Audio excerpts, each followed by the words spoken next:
What is good, people of the internet and beyond? My name is Jay Sean. And you can call me Natty. And welcome to the weekly rundown brought to you by What the Wrestling. Now, those of you that are here returning, you know how this works. We run down SmackDown and Raw, and we give our opinions on it and go from there. For those of you that are new, it's like I just explained. All right, we're going to get started with Raw this week. How do we open up? Well, we open up first off with a little video package recapping the Royal Rumble. For those who, for some reason, didn't watch. If you didn't watch Royal Rumble, bro, y'all missed out. I'll summarize it like this. Most of the titles were retained except for the Raw Tag Team Champions. The Bar got it back. WWE actually listened to us. Nakamura won. And Asuka won like everyone expected, but after she won, Ronda Rousey came out making her great debut, pointed at the sign a couple times, and then left. She pointed at the sign 3 times, tried to shake Asuka's hand, and she was like, nah, fam, none of that. That was a little too in sync. I'm sorry. That was awesome. But nevertheless, afterwards, we were in Philadelphia still after the Royal Rumble. First thing is first, Jonathan Coachman's back. The coach is back. Taking over for Booker T. So, but Stephanie, you will be missed, Booker T. You will be missed. And just because it is also being dismissed as well for Ross Trudell over at Cultaholic, the tea time. I'm not gonna lie, I love that. So I'm gonna miss that personally. So I personally liked it whenever they did like the song of it. Like they saw the image, but it was just the song, not him actually singing it. That's fair.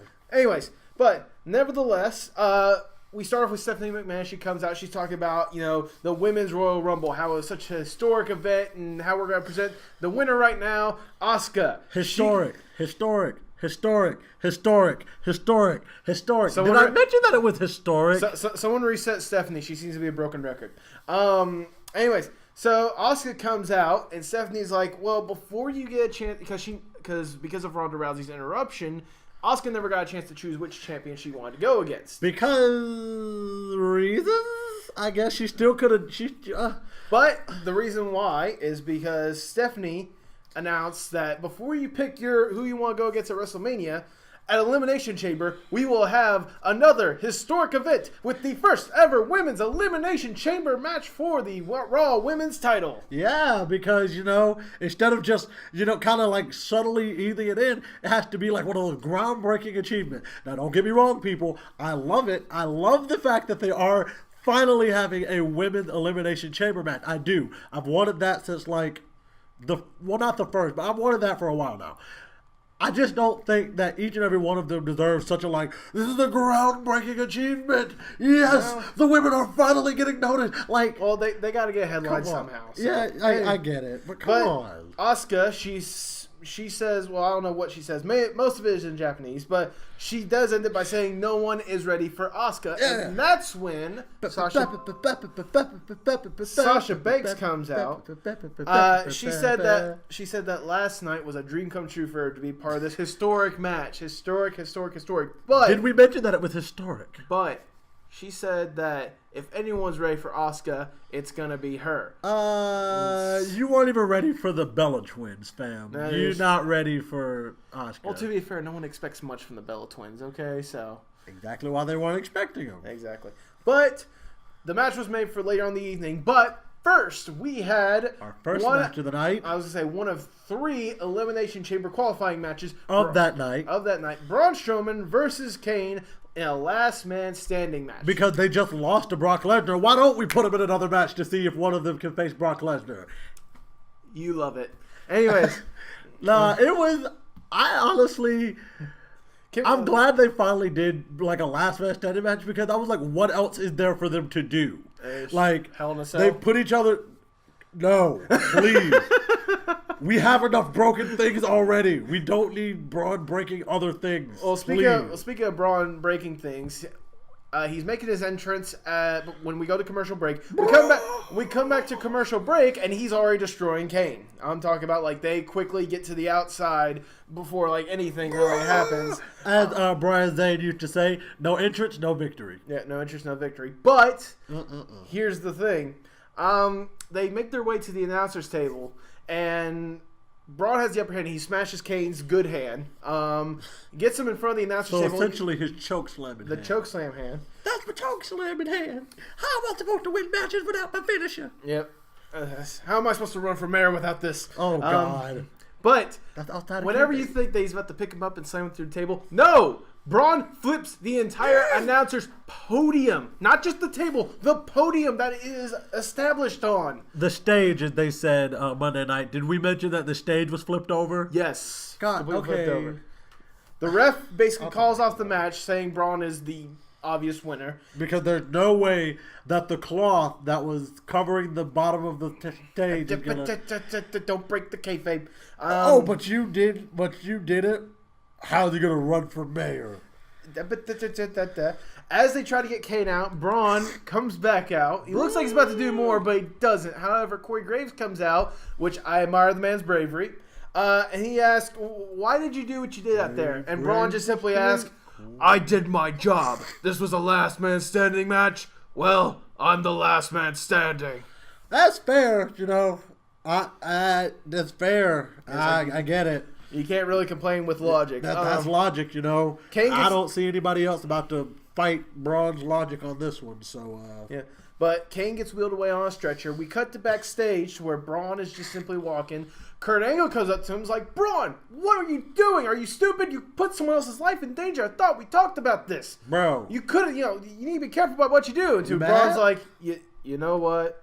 I'm sorry. Yeah, you're right. I need to do more. More of what I was told to do. Exactly. Like, you can't be mad at him when he's doing his job, bro. You're the one who put him in a last man standing match with Kane, expecting him to just calmly... What did you expect him to do? Tuck him into bed and tell him goodnight?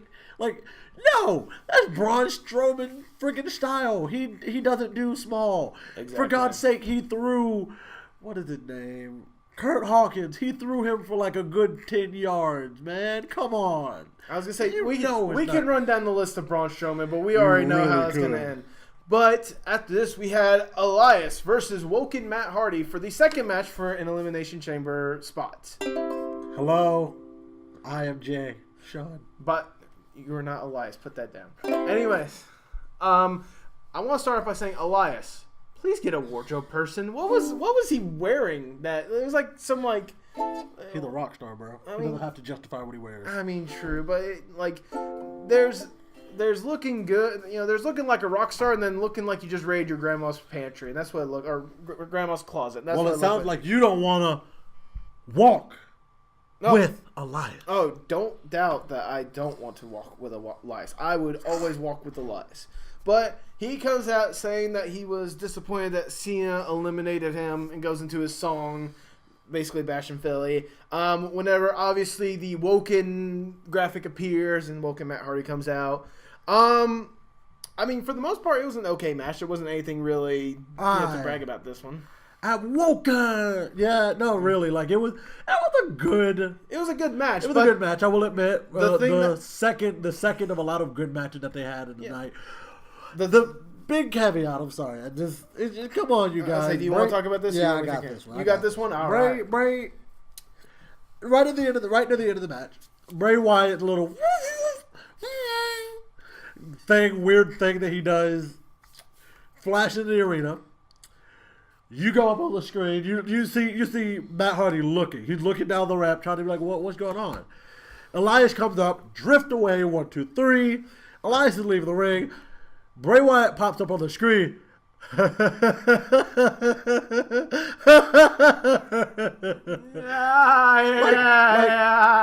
on, really, there's more to them than laughing, bro. Well, it's one of those. They're just kind of I forgot to mention because this was right after Braun Strowman flipping the announcer's table. They were still making a new table, so the announcers literally had to bundle 3 chairs together and watch a crappy little TV on the ground, I think I see what's going on. There's a pixel right there in the way.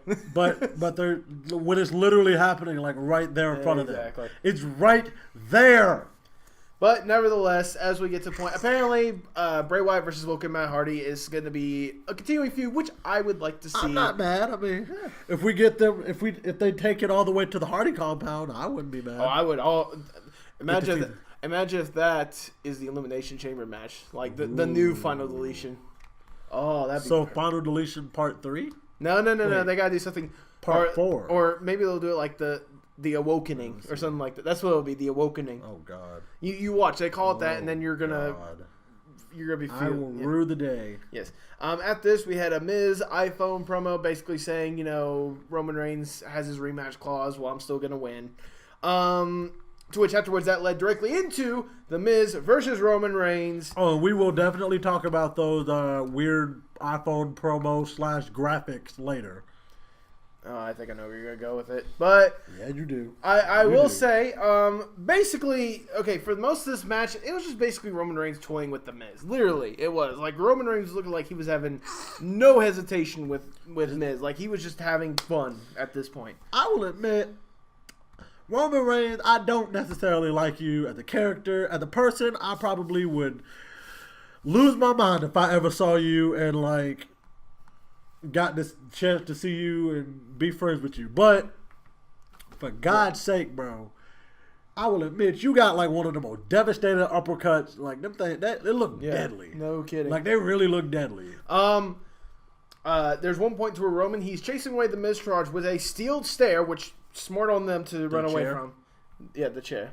The steel chair. You said stare. Did I say stair? I meant steel chair. I must have combined the two. Anyways, he's about to hit Miz with it, but he doesn't.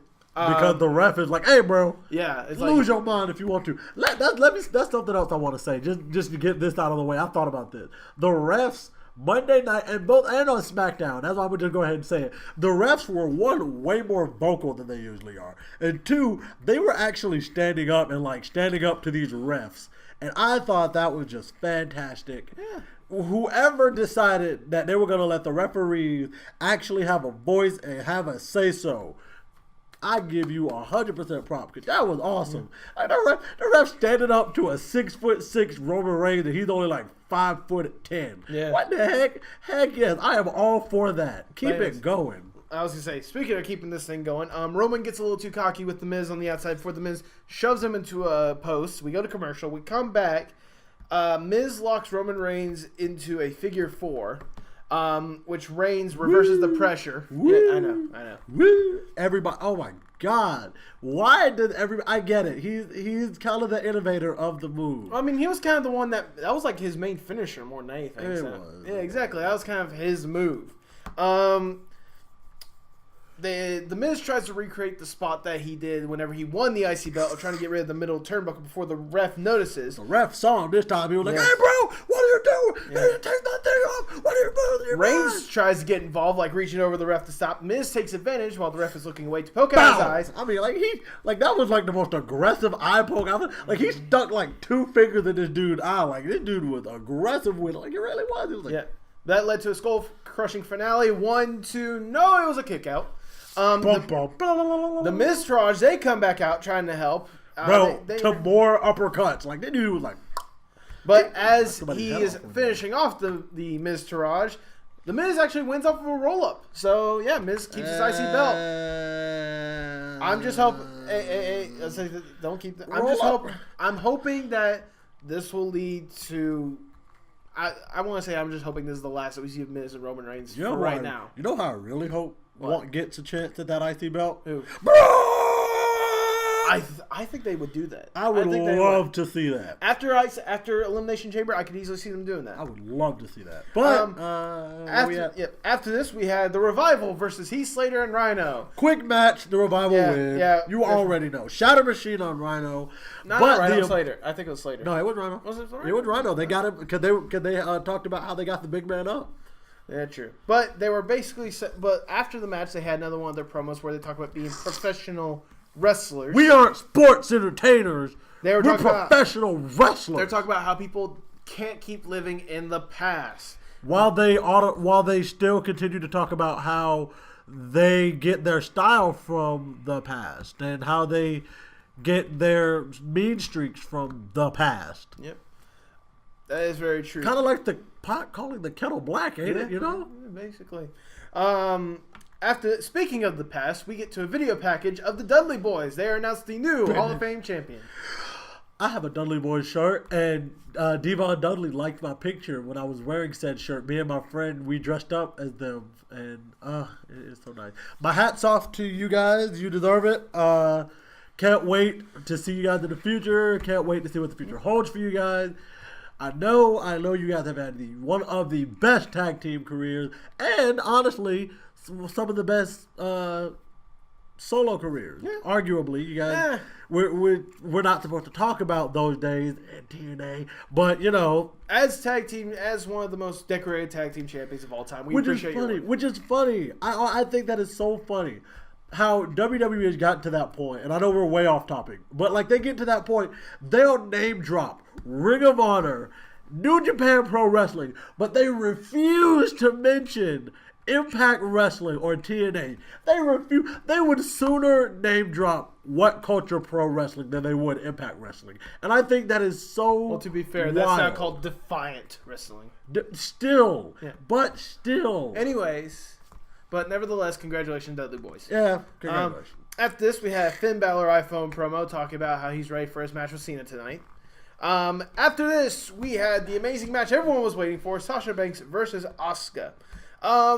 This match was really good. It was, for them to have both put on what I want to say is one of the best performances by the women's division the night before. Yes, I will admit this was a fantastic. It's like oh my god! Like, I will say, Sasha Banks did not look like she lasted however long she lasted. Like and to be honest, was that the only women's match? That was literally the only women's match of the night. Which is funny. I want to say that's funny because I harp and I gripe about them not getting a spotlight. But when you do something like that, where you give them they must have had 25 minutes? Oh, at least that. At least 25 minutes for a whole match. They had 2 commercial breaks in their match.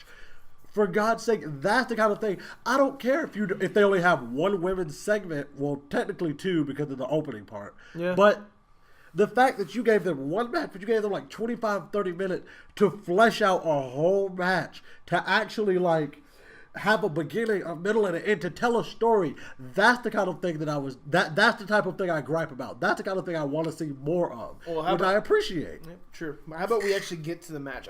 Like we said, this was a really good match. It was very physical. It could have gone either way. There was one moment. Yeah, there's one moment that I had to really emphasize. All right.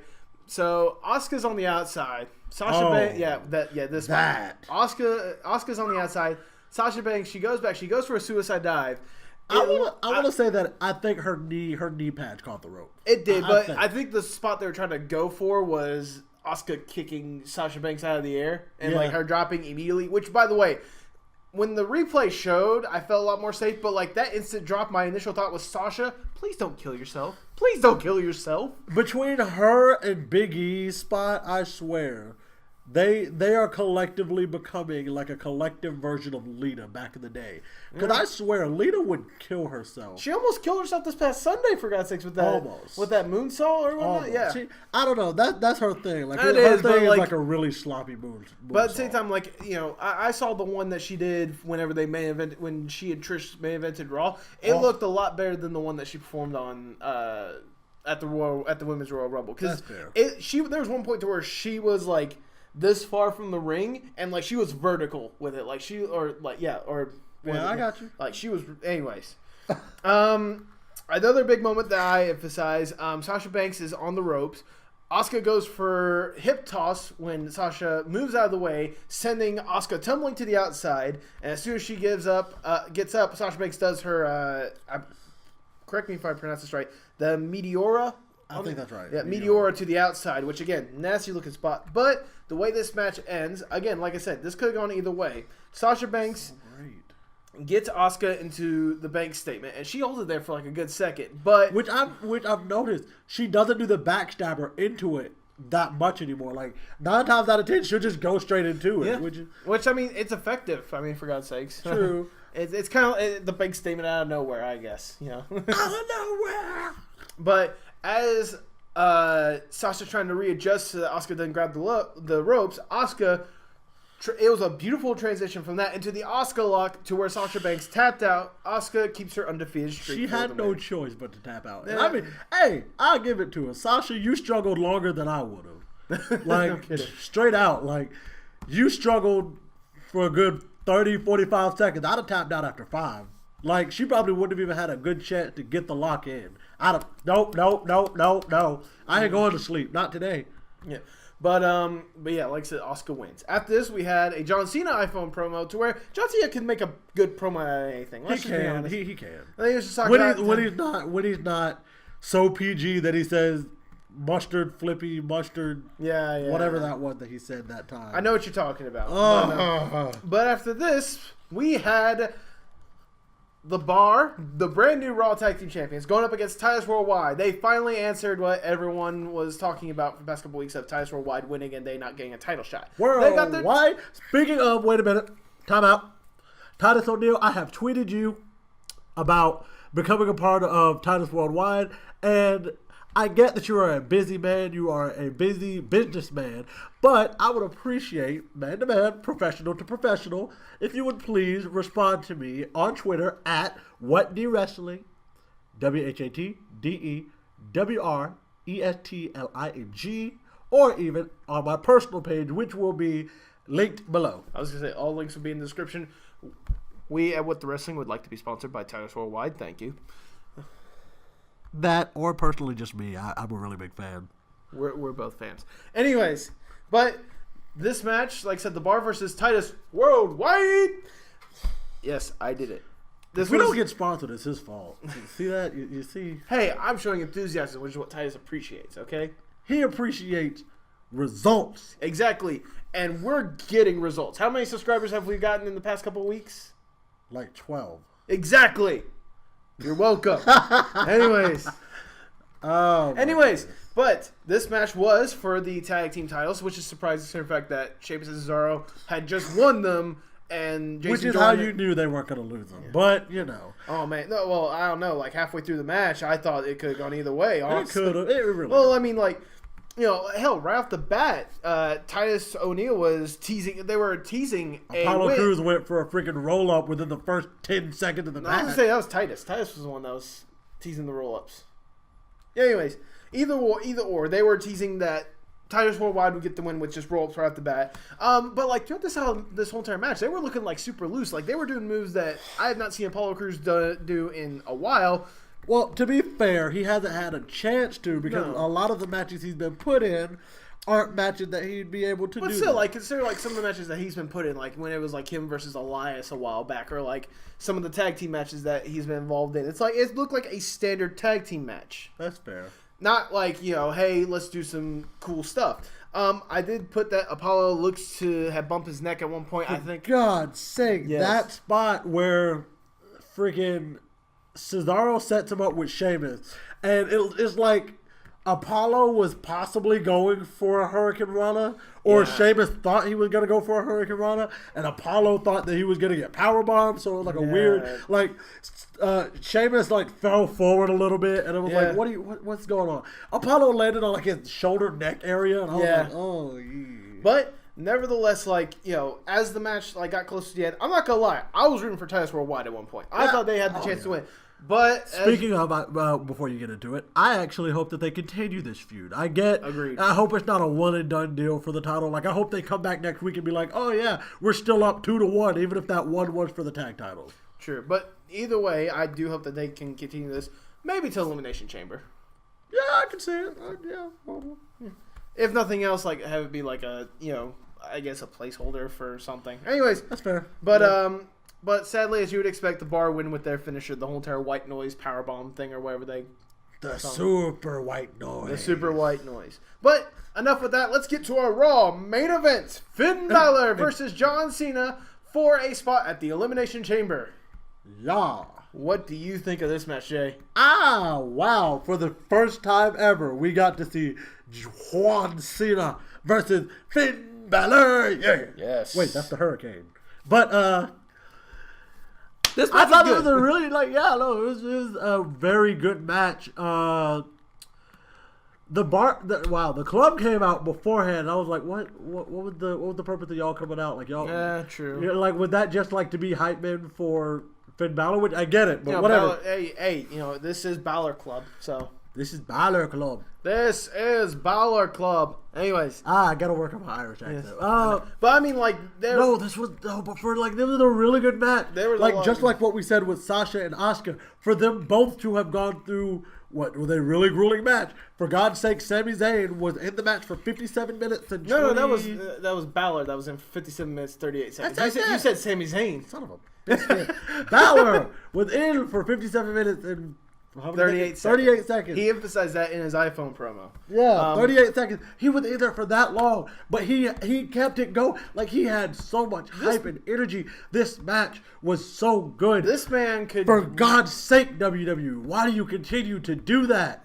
You give us pay-per-view level matches on free television. We don't deserve it, but I appreciate it so much. No kidding. For God's sake, I love it. But some of the highlights of this match, there's one moment to where John Cena does the "You Can't See Me" before. Not that yet. John Cena does the "You Can't See Me" before Balor does, I think, the sling blade. As soon as Cena gets back up, Balor does the "You Can't See Me" in return. Why did everybody, and I get it, that's like his signature thing, but like everybody he faces always wants to use that and be like, yeah, you can't see me. Well, to be fair, he uses that against them, and so it's like, to be honest though, have you noticed a trend, which I have proof to be able to say that I've seen it. People who do that taunt to John Cena in their match lose. Look it up. When The Rock did it versus John Cena in their second match, he lost. When The Miz did it last year at WrestleMania, he lost. I'm trying to think of another instance where it happened, but those are the two that I can think of right off the bat. I was going to say, legitimately, well, we won't spoil. Just screw it. For this match, Finn Balor did it, and he lost. Yeah, let's get to some more highlights before we get to the end. Another moment is Cena sets up for the AA whenever, as he's on his shoulders, Cena does the too sweet. Yeah, that was John, I love you, but if you're trying to tease that you might be coming off of which, you know what, I don't think it would work. What? If John Cena did a heel turn, it wouldn't come off as being a heel. It would literally just come off as him being him, but like serious him. Like, it wouldn't come off as him being like, oh, this isn't me being me. This is me. I'm doing my job. My job is to go out and win. Like, people were booing John Cena at the Royal Rumble when he was eliminating people. It's like, wait, you're booing him for doing his job.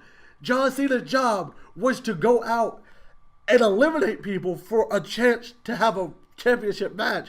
Like, I get that you don't want him to win, but like the logic there. Like, I was gonna say, like, that was a theme that for both the Royal Rumble match for him and for this match. Like, literally, he would be pointing at the WrestleMania signs at points, saying that he just wants a shot at WrestleMania. Exactly. He wants a match at WrestleMania. Exactly. That's kind of the story that they're going with for John Cena. And I think I know where it leads to, but we're going way off track with that. Oh God, we're going way off track with that. How about we get back to track of this current match? He mocks the too sweet before he tries to do the AA, but I think Finn Balor just flips out of it. It was a weird kind of flip. Like, he flipped, but he didn't like land on his feet. Like, he landed on his feet and kind of was like trying to rebalance. Yeah, it would still work. It worked. There's a point to where John Cena gets Finn Balor into the STF. Which, by the way, did you see how much space was in that STF? Like, to be fair, a lot of his. I know, but like, I don't think I've ever noticed that much space. I don't know if it's just because it's usually because the smaller guys. There's not a lot of. It's not that much space when you're like against the Big Show or Batista, like the bigger guys. When it's those smaller guys like that, he does that because in the actual audience, you can't tell. Okay, that makes sense. So it's on TV. Sadly, on TV, we can see it. It's like, it's obvious that it's this, but his head's way up here. It's obvious, but yep. But we're jumping to, again, off a completely different tangent. Let's cut ahead. Finn Balor towards the end, he tries to go for the coup de grace, but he coup de grace. Yep, but Cena rolls out of the way to where Balor. No, I think that was the move that led to the STF. Balor like messes up his knee or whatnot. Yeah, he went for a coup de grace. John Cena hops up, he hits Finn once, sets him up for a super attitude adjustment. Whoop. And 1, 2, 3. John Cena is going to the elimination chamber. Halfway there. He is going to the elimination chamber with Braun Strowman, Elias, and 3 more opponents left to be named. Yeah. Who do you think the other guys are going to be?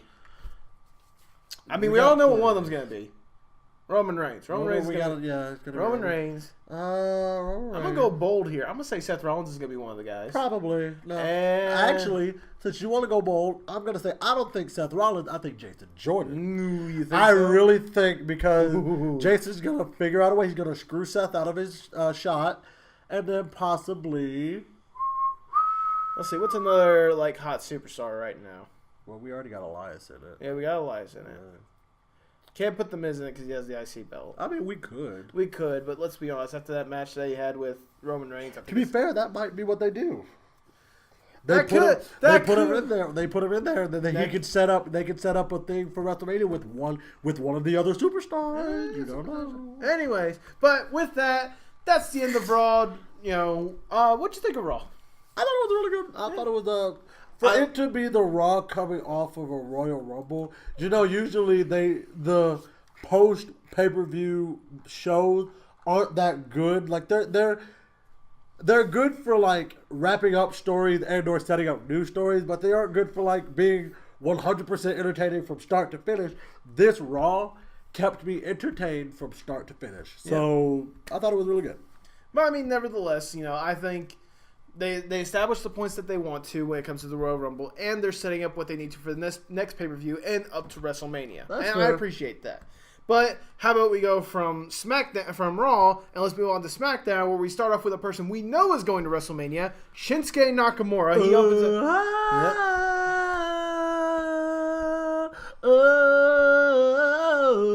Okay, we get the point. But bro, that's how it was. That's how it was at the Royal Rumble, bro. Yeah, that is true. But he comes out, doing his entrance. Something new that they did during his entrance, he does like his thing against the ropes, and then all of a sudden, in big giant red letters, Rockstar just starts rolling across.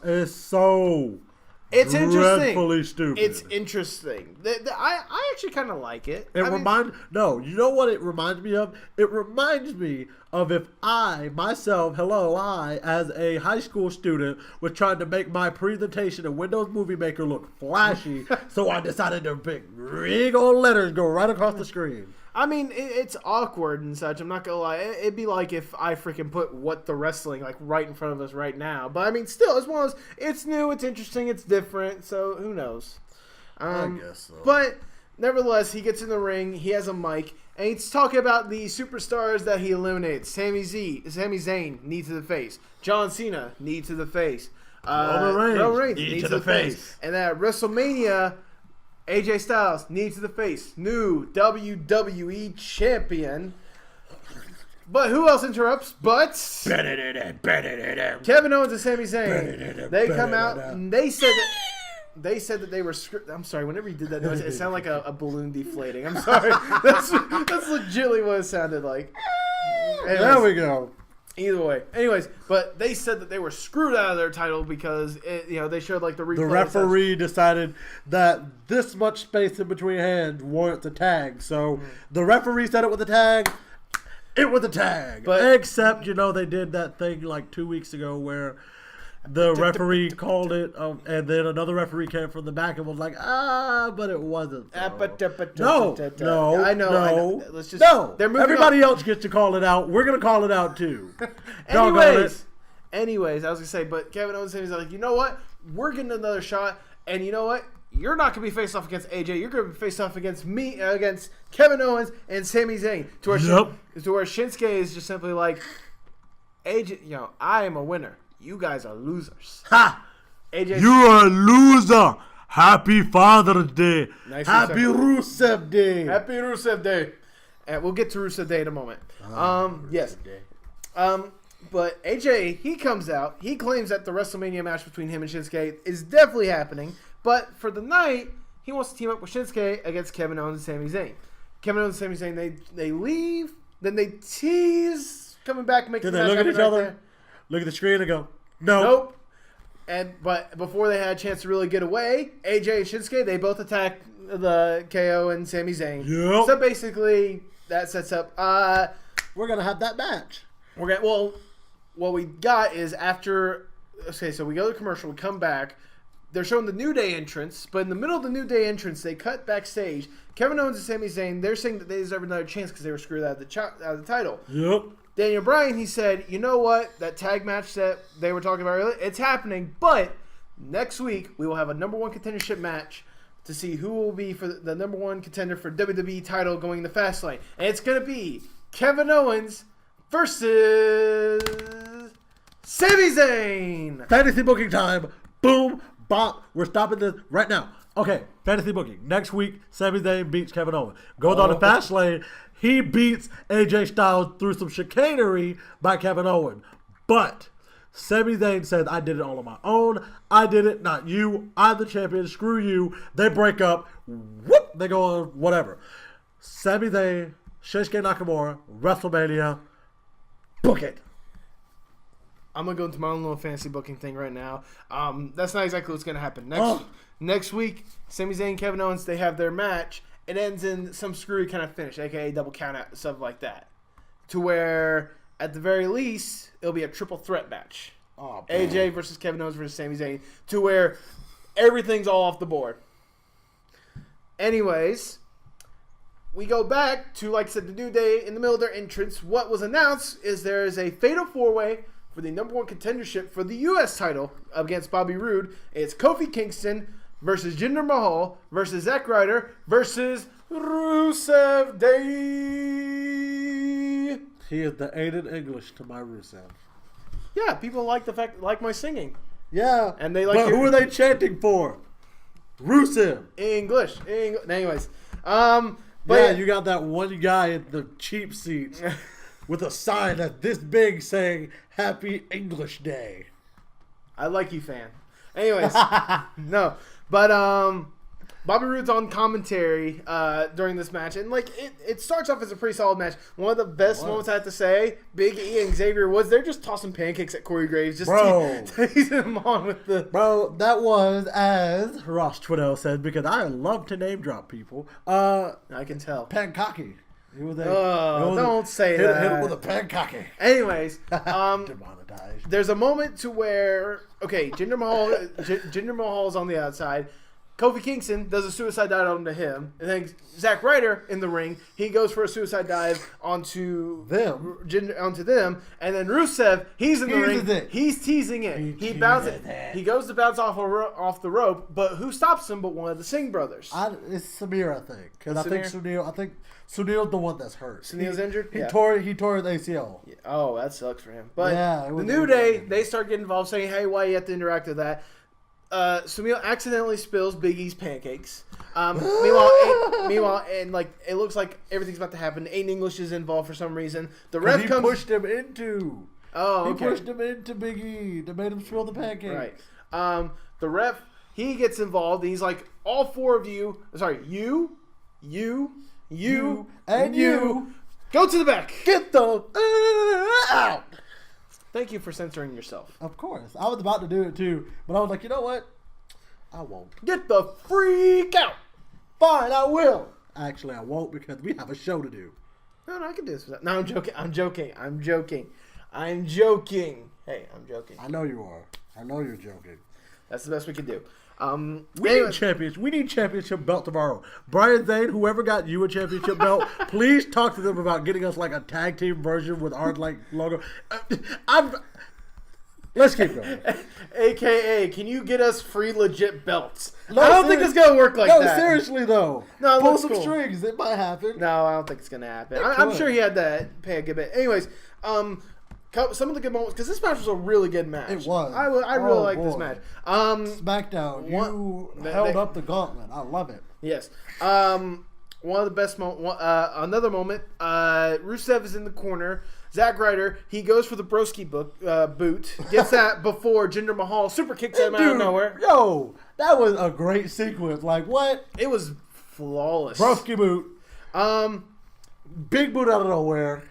But there's another moment is Rusev knocks out both Zack Ryder and Kofi Kingston. Stacks them boys up. He stacks them up and he teases the Stackalade before Jinder Mahal tries to do a roll up onto Rusev. Why would you do that, Jinder? Why? Because Jinder doesn't. We loved you, Jinder. Why would you do that? Because Jinder doesn't want us to have nice things. Yeah, true. Anyways, So towards the end of the match, we had again. This match was just pure chaos, but I loved it. It was amazing chaos, which is funny because fatal 4-way, no disqualification. First, if it's no disqualification, why did they kick the ref out? Who are they going to disqualify as fatal 4-way? And two, why were there more weapons involved? It was fatal 4-way, no disqualification. I think pancakes are a very violent weapon if you think about it. Anyways. But nobody got hit with them except for Corey Graves. But anyway, so Zack Ryder, he tries to do the Rough Rider to Rusev, but Rusev tosses him onto Jinder to complete the Rough Rider. As soon as Zack gets back up, Rusev knocks him out. Kofi tries to sneakily try to do the SOS before Rusev reverses it into a roll-up, kicks out. Kofi kicks out before Rusev is quick to make it into the Accolade to where Kofi taps out. Rusev wins. He is going for Bobby Roode's U.S. title. Rusev Putria. Rusev Matchka. He is going for the U.S. title next week. Yeah, they're having the U.S. title match next week. Glorious Rusev Day. And I will begin. And I'll get more to that later. Glorious Rusev Day. That would actually be a pretty cool tag team. It'd be interesting. The Glorious Day. Boom. Well, that sounds like the New Day. That sounds like the tag team that like New Day and Bobby Roode had. No, it's just Glorious Rusev. That would work too. Yeah, I'd say Glorious Rusev. That's what it is. Anyways, after this, we had the Usos in this awesome cinematic promo that they had, like the one where it's like it was them with like the chain link fest talking about everyone's gonna get locked down the Uso Penitentiary, and they had like he would name it all of the different tag teams. No, that's the later promo. That's the later promo. This is the one that they had. There was like all the fog machine it was like the fog and stuff. Like they were in a movie or something like. Which I love it when they do cinematic stuff like that. Bro, it looked like they were about to drop the hottest album of 2018, and it's only January. Yeah, no kidding. After this, we go to Breezango, who them and the Ascension. They seem to be doing like this Twitter thing or whatnot, or it's like it's a Q&A. They're doing a question Q&A. They were asking questions such as Breezango. Speaking of Breezango, I tweeted you guys a question and you didn't respond. But they respond to me. You can respond to us at What the Wrestling. You've already plugged us. WRESTLING. You already plugged us. You can plug us at the end. I can plug more than once. Anyways, but they look like they're running an operation basically. Whenever Shelton Benjamin and Chad Gable, they come in. Benable. They come in and they start insulting Breezango, talking about, look at you guys, are the fashion files, are those things still a thing? To where they fought, we're surprised that thing isn't lost. And then to which Breezango fired back with like, well, at least we didn't lose the tag team titles. No, like how you guys lost last night. Yeah. Against the Usos. And, twice, essentially. You think y'all can beat us? No. But Benjamin and Gable, they won a match for some reason they flipped the table. Because screw them and all of their computers. Yeah. Which is, again, that's why we can't have nice things, doggone it. Yes. But, cut to commercial break. We come back. No, it wasn't even a commercial break. The Usos come out. Day one. Anyways. Actually, I want one of those shirts. The day one ish. Down since day one ish. When are you gonna wear the Crazy Like a Fox shirt? When we go to the live event. Oh, you can wash it between now and then. Come on, I just want to wear it to the live event. For our audience, can you just wear it at least like for the show? Maybe. Okay. I might wear it for my segment. There we go. I'll wear it for my. Okay. Are you teasing something? No, let's not. Let's not right now. But anyways, they come out and they're talking about how they've put everyone on lock. And as they're listing the teams, there's this awkward animation of literally a jail like for example, what was it? Benjamin and Gable locked down. No, it was that. Then they said lockdown. I think so. I think they locked down. Clank. Okay. Benjamin and Gable locked down. Clank. The Fashion Police locked down. Clank. The New Day locked down. Clank. Now how about that bar? We had them. They ain't even on SmackDown Live, but we got them locked down. Yeah. Clank. But but then they turn it from that into this oddly motivational speech, talking about, hey, the Uso Penitentiary isn't just about struggle; it's about the struggle that you got between family, between tag team partner, struggle that you have in your everyday life. It's about struggle that you got with even your own family. Like, it was to the point where I was close to tears. It was basically like they were basically just saying, like, you got your struggles, but make sure you got your day ones with you. Like, get your day ones to have your day ones, bro, because it's your hustle. Yes. Get your day ones with you in your hustle. You ain't never gonna have to worry about it. But until then, welcome to the Uso Penitentiary. As they start to leave, the BLUDGEON Brothers. I haven't learned their. I haven't learned the thing.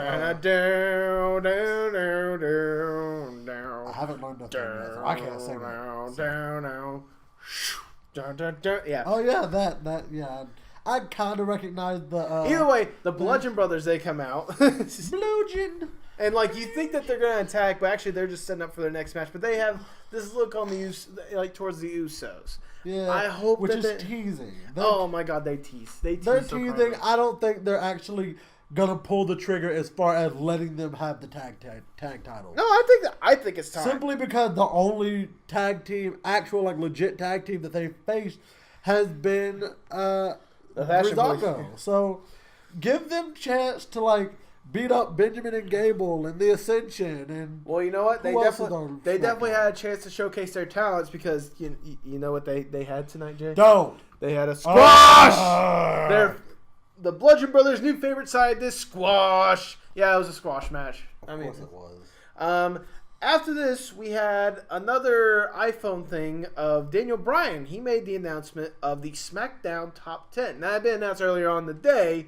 But they're talking about how this was entirely the superstars thing. They get to power rank who they think are the top 10 people based on these different criteria and who they think deserves more of a push. Basically, it's a popularity contest. Which, you know what? I'm perfectly fine with that. Can you imagine if Rusev Day is number one all the time? They have to get the tag team belts. And you know what? I already see? What? Kofi votes for Xavier. Xavier votes for Biggie. Biggie votes for Kofi. Yeah, that's true. I already know it's gonna, or something of that triad, But like I said, it's a top 10 thing, so who knows? Maybe they're giving hey, do your own top 10 list or whatnot. Ew. I'm kidding. Anyways, would be pretty cool. So after that announcement, we go backstage. Shane McMahon is on his phone. Ty comes up and he's like, hey, look. At the Royal Rumble, I lost my opportunity. I was literally beaten out of a championship opportunity. I was screwed, bro. I want another chance. And who else comes in but Baron Corbin? He interrupts by... Hey, you still here? Yeah. Look, Shane, let me reason with you. Did you change your last name, or are you still McMahon? Why are you squandering opportunities around here? And Ty tries to hey bro, hey, I was here first. Wait your turn, sir. Sir. Why don't you get lost? Oh yeah, you still here? It's like, you still here? He's like, yeah, unlike your Money in the Bank briefcase. You know what? I'll handle you later. Yep, and to where that says Shane basically was like, all right, you two, stop it. Yeah. Stop it. You fight in the ring, not in my office. And Baron Corbin, he leaves, and Shane looks at Ty's like, Corbin's still hurt about that, isn't he? And Ty's like, yeah, the truth hurts. Oh, I love the little interaction between Ty and Shane. It was nice. It's nice to see Ty show a little bit more character, to show something. Yeah, that's fair. Granted, he never won the NXT belts. No, that's sad. But anyways, he'll probably get the Intercontinental belt within the year, or the US belt. I hope so. One of the two. I'm voting for. I can see. I think US because he's on SmackDown. So unless they transfer him to Raw by Superstar Shakeup time. Anyways, they got the Raw Superstar Shakeup. They do. Anyway, so after this, Charlotte has a promo. She's talking about as awesome as it was to be there for the Women's Royal Rumble match. I really wanted to be in the match, but come WrestleMania time, I'm definitely going to be women's SmackDown Women's Champion when the Riot Squad they come out. Yes, they come out. Ruby, she says that Charlotte is nothing more than a cheap imitation of her father. How she is entitled. Her ego just as big as her dad. Yes. Thank God she said ego because I thought she was gonna say something else. But she's basically, long and short, Ruby saying that she'd be lucky if she makes it to WrestleMania, which of course means that they're gonna fight. which they started doing. Fight breaks out. Charlotte holds her own at first before the squad surrounds the ring, swarms back in, and just beat her down to a pulp. And then they're leaving. F-A-B-U-L-O-U-S. Carmella just comes dashing down to the ring. I like her song. I actually like her song. I know, it's a good song. Anyways, but she's like sprinting down to the ring with a ref behind her, and she's like, go! What are you doing? And so the ref was like, he was taking a lot longer to explain to the ring announcer that she wanted to cash in than most refs. Meanwhile, as to make sure, Charlotte starts to get up, so Carmella's making sure that she stays down. And she shoots a drop kick, misses wildly. Well, no. Charlotte moved out of the way. Again, misses wildly because she moved out of the way. And kicks the ref, and the ref takes a hard bump. Outside the ring, and she's like, what are you doing? What are you doing? And she looks back at Charlotte. Get up! Charlotte is up, and she is pissed. Like she looks like she's very pissed. She is going to destroy someone. And I love what she does. She like rolls out of the ring like, nope, I'm not doing it. Not tonight. Nope. I'm sorry. Nope. Wrong night. Nope. Nope. Which I'm so glad they're doing because they're actually starting to make her look like a legit threat. They're actually reminding us like, hey, she has the title opportunity whenever she wants. She can become WWE SmackDown Women's Champion whenever she wants. So, Do you think she'll cash anytime before or at WrestleMania? I think it'll be Fastlane.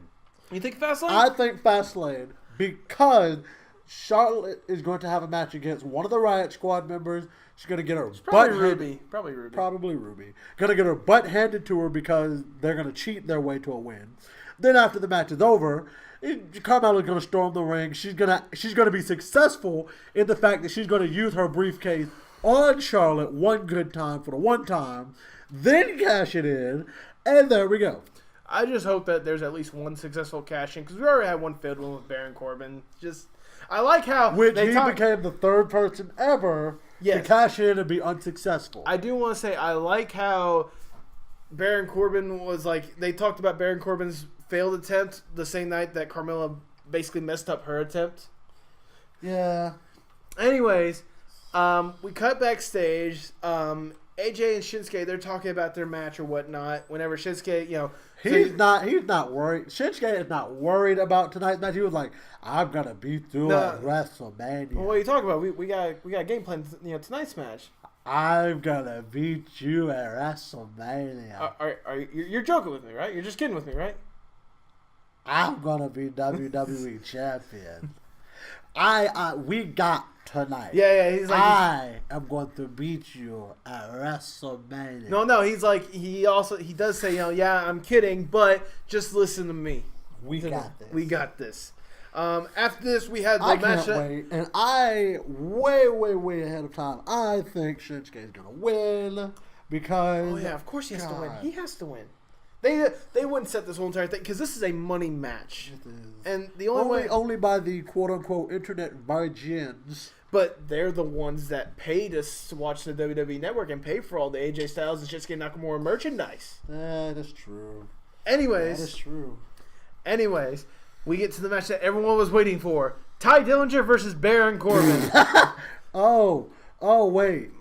And in the span of time that it took me to laugh and then realize that he was being serious, the match was over. No, the match took a little bit of time. It was like a good 5-10 minute match because it starts off right at the bat. Baron Corbin tried to attack with a super kick, but Ty is able to reverse it or whatnot, and like he's wailing on Baron Corbin. There's a new intensity to Ty Dillinger that we hadn't seen in a while yet. I'm talking about like he was leaping off the stairs to do like a diving forearm or whatnot. We've seen the intensity like once before, but I think he got hurt and they had to stop it. But sadly, like Jay said, this was a fairly quick match. Like I said, it was like 5-10 minutes before Baron Corbin wins off at the end of the day. So okay. After this, we had I know you've been kind of meh about the iPhone promos or whatnot, but these two were my personal favorites. So we had Rusev on the iPhone, to where it starts off with just him, and then it goes Aiden. Aiden English pops up out of nowhere. Spotlight, light, just a random light. None of the other lights turn off. Just a random light just pops onto them, and it's he's saying, Bob Roode, next week U.S. title is going to be mine. It's because next week is Rusev Day. Then we go to Bobby Roode. He's doing an iPhone promo. He's like, you know what? You're right. Next week will be Rusev Day. And he like circles a calendar that has Rusev Day on the Tuesday and whatnot. But then he spells glorious with the rest of the week. He's like, but you know what? This week is going to be a glorious one. But glorious! Yeah. After this, we go backstage. I wonder if Bobby Roode just had that music ready to play for like various occasions, like he walks into a grocery store. He had that like in a speaker. Glorious. Do you remember? Do you remember whenever he first debuted the song? Whenever DIY, Gargano and Ciampa, they would just play the song like the Glorious Bomb or whatnot. They're still following him doing that. That's what it is. It's it's like they're just following around playing the song like just at the right moment or whatnot. You just don't see them on camera. Oh, that'd be great. No, that'd be wonderful. Anyway, so after this, we go to Kevin Owens and Sami Zayn. They're backstage, and they're getting ready for their match, thinking about next week's match. They're talking about, they're talking about, next week, Sami Zayn's like, don't worry about that. Yeah, don't worry about next week. All right? I got it. Don't worry about this week, all right? Because you got my back, all right? He's like, yeah, and Kevin Owens is like, yeah, kind of like how you didn't have my back during the Royal Rumble, during our championship match. The first thing is like you didn't have my match during the Royal Rumble, and basically they're talking about how you got eliminated in 5 minutes. Yeah, but Kevin Owens is like, hey, don't worry about it. We're not going to fail tonight. And it's like, bro, come on. Teasing dissension. I love it. Anyways, because you're weird. Yes, I am. After this, this was the match everyone was waiting for. Breezango versus Shelton Benjamin and Chad Gable. No. I will say, I did find some good things about this match. Like, for example, the fact that right off the bat, both Benjamin and Gable were just basically attacking Tyler Breeze. Leave Tyler Breeze alone. He's such a beautiful person. They didn't hit him in his face. Yeah, well, they still they tried to isolate to where it was just Fandango in the match. One of the spots I did notice, Gable got Fandango outside the ropes, like on the apron. He basically clotheslines. Gable clotheslines Fandango, and they have this this bad like they really tumble. Like they took quite the tumble. But Gable was quick to get back up on the apron so that he could perform the finisher with Shelton Benjamin to Tyler Breeze for the win. Benjamin and Gable, they really haven't missed. I'm interested to see where they're going to go forward with them. I really am. But now let's get to the real main event. AJ Styles and Shinsuke Nakamura versus Kevin Owens and Sami Zayn. Right off the bat, we can tell that tempers are flaring between Zayn and Owens. You okay? Yeah, I'm fine. That Tyler Breeze and Fandango match. Yeah, I know. It's sad to see the What the Wrestling award-winning tag team match of the year, Breezango, take such a horrible beating like that. But it had to happen. But nevertheless, right off the bat, you can tell that tempers were flaring between Kevin Owens and Sami Zayn for their match against AJ versus Shinsuke Nakamura. I mean, Sami Zayn was on like the outside, and Kevin Owens was yelling to him, "Hey, get over here! Get over here!" There's one point to where they get on the outside, and they're arguing with each other, talking about, "Hey, you need to be over there," all this kind of stuff. Sami Zayn, he decides to just walk away, to walk out on him right there on the spot. Well, screw you, bro. I don't need this. I don't need it. Screw you. One of the quotes that the mic picked up was, "I'm your guardian angel. Don't talk to me like that."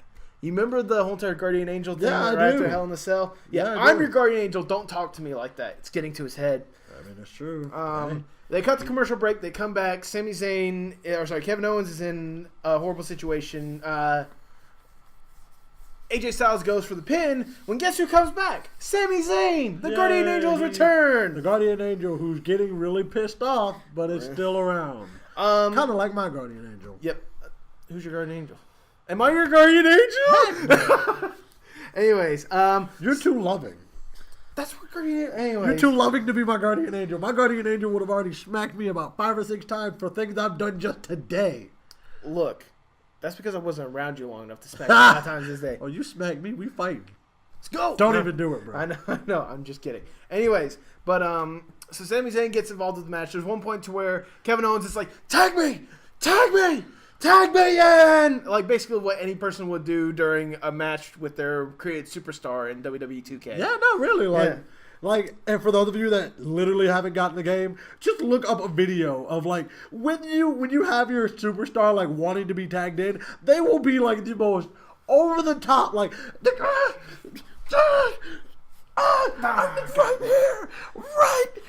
here. But like, I appreciate that the cameras are able to catch up like the audio of just him yelling, "Tag me! Tag me!" You're right. It's kind of think about how loud he had to have been screaming that though. The arguing continues whenever AJ pushes Kevin Owens into Sami Zayn at one point, to where Sami Zayn's like, you know what, I'm done this time. You know what? Screw it. I don't need this. I don't need this whole. I'm done, bro. Like he legit, like he was like storming out, like he was going on strike or something.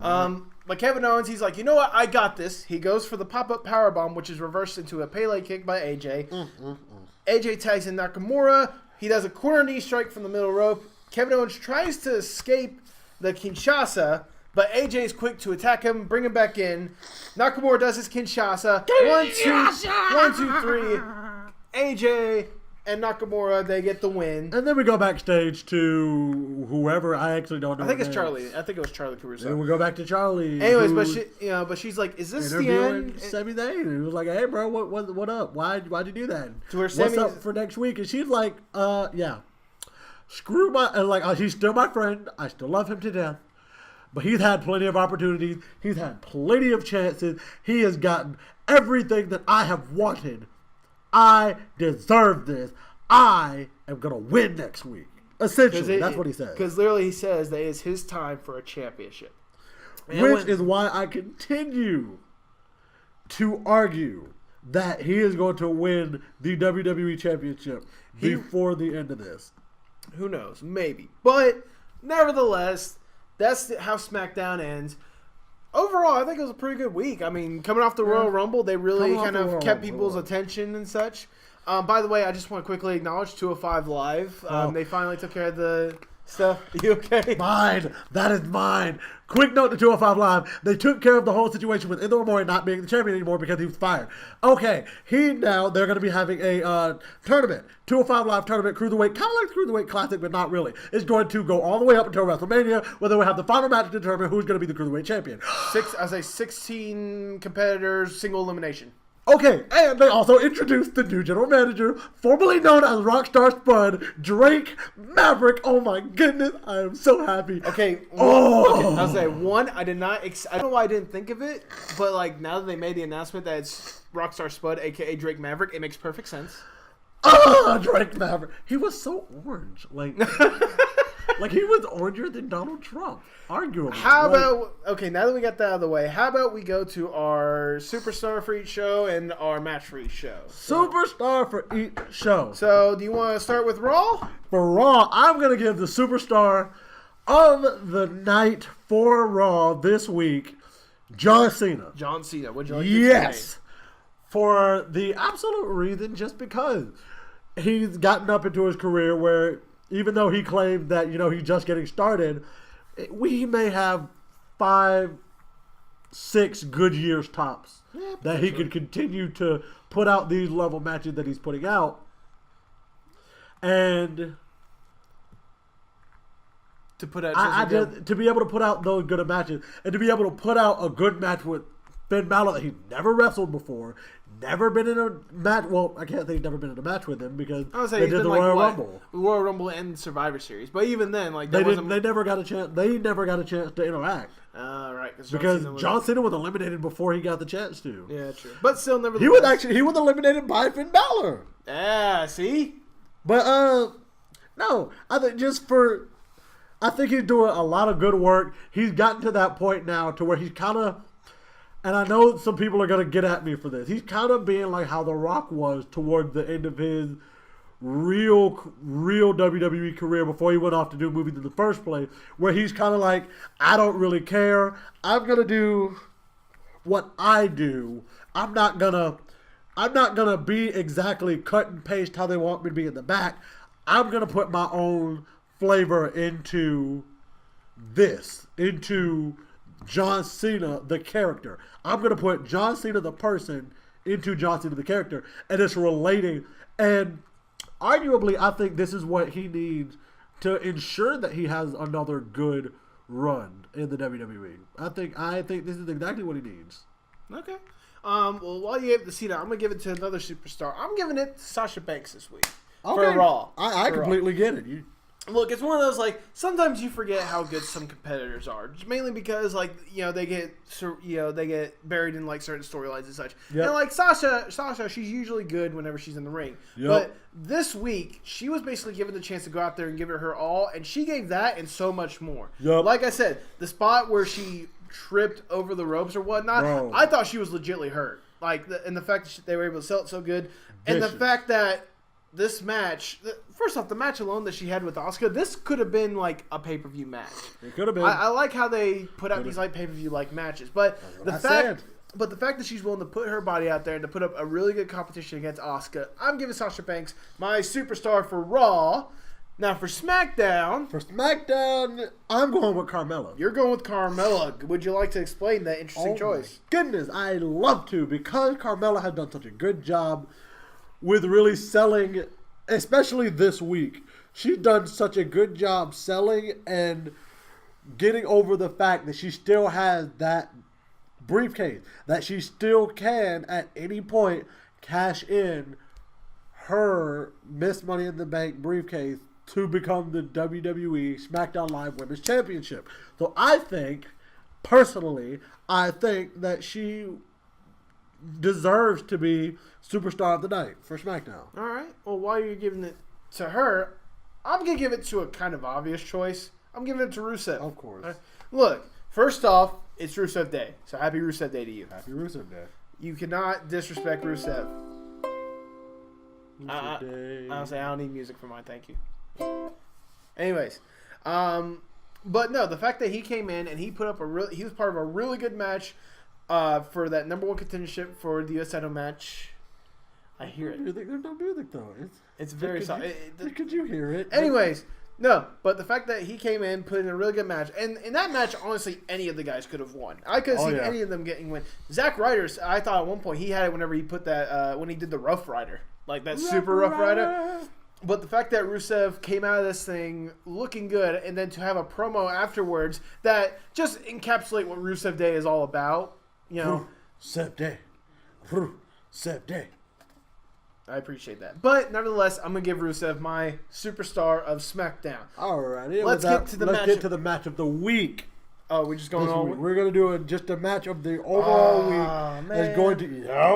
It's going to encapsulate the entire week. It was the best match of the week. And what do you got to give yours to? Or do you want me to go first? You go first, because I have contenders that I'm still mulling over. I determined mine on Monday. Okay. I'm not going to lie. My match of the week, interesting enough, was not Cena Balor. Dun, dun, dun. Was not Sasha and Asuka. What? And was not Braun Strowman versus Kane. But rather... Elias versus Matt Hardy, wasn't it? No. Aww. It was the Bar versus Titus Worldwide. What? Yes. Again. Look, it's one of those, like I said, anytime that we've seen Titus Worldwide beforehand, you know that they were putting up a solid match. But, like, this week, they let both teams just go all out, pulling out moves they've never seen before. Going at kind of like a new fast pace that, I appreciate that. I could see legitimately Apollo Crews going for. That's true. Yeah. So, and the fact that there was at least 5 times at the minimum during this match where I thought Titus Worldwide could have had the win or whatnot, and to keep me on my toes, and to give me more hope for Titus Worldwide, I'm giving my match of the week for the Bar versus Titus Worldwide for the Raw Tag Team Championship. Whoa, what? So what about you? What are you going to put for your match? I mean, we have plenty of good ones this week. We really did. We got like I said, we got Cena Balor, we got Sasha, we got the. I'm gonna give it to a SmackDown. You're giving match. You're giving the main event of SmackDown. The Bludgeon Brothers squash match? Nah, bro. Shinsuke and AJ Styles versus Kevin Owens and Sami Zayn. Okay, would you like to explain why? Because I think that was a really good. It was a lot of storytelling, not even just Sammy and Kevin Owens. They also continue to tell the story of AJ and Shinsuke and their inevitable match at WrestleMania. You know, I think it was really good storytelling overall. It was exactly what you expected from a main event, and it was exactly the thing that we all needed to have a good closing finish to SmackDown and Raw. And to a good week in general. And with Yes. that, I think that's... No, come on. Really? Yes. Every single week, you have to understand that. Okay, well, can you at least put the ukulele away if you're going to do this? How about no? Okay, I will admit. Just get it Bye. Welcome to the Dry Macaroni Moment of the Week. That is the moment of the week in which I, and possibly many other people around the globe, and possibly in the audience, would feel like there was a dry taste left in our mouth by the WWE. And that, this week, is going to be given to the stupidly weird and weirdly stupid graphic that they had over all of the different promos and things that they did. Literally, it looked like a high school kid discovered Windows Movie Maker for the first time, and he was like testing out all of the different like effects that he could use. It or she like it felt overdone, overplayed, and overused. So WWE, all those graphics and effects, please get rid of them because you have truly dished out a dry scoop of macaroni. And with that concludes the Dry Macaroni Moment segment of the week. Oh, thank God.